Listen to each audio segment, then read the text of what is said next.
নমস্কার, আজ আমি আপনাদের কাছে একটি কবিতা বলে চলছি। ওই কবিতাটার নাম হচ্ছে উত্তম ও অধম। কবি সত্যেন্দ্রনাথ দত্ত। কুকুর আসিয়া এমন কামড় দিল পথিকের পায়ে, কামড়ের চোটে বিষদাঁত ফুটে বিষ লেগে গেল তাই। রাত্রে এসে ঘরে বেচারা ভীষণ ব্যথায় জাগে, মেয়েটি তাহার তারি সাথে হাই জাগে শিয়রের আগে।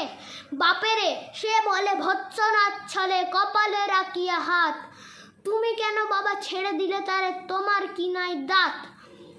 কষ্টে হাসিয়া অর্থ কহিল, তুই যে হাসালি মোরে, দাঁত আছে বলে কুকুরের পায়ে দংশি কেমন করে। কুকুরের কাজ কুকুরে করেছে, কামড় দিয়েছে পায়ে, তা বলে কেরি কামড়ানো কি রে মানুষের শোভা পায়। ধন্যবাদ।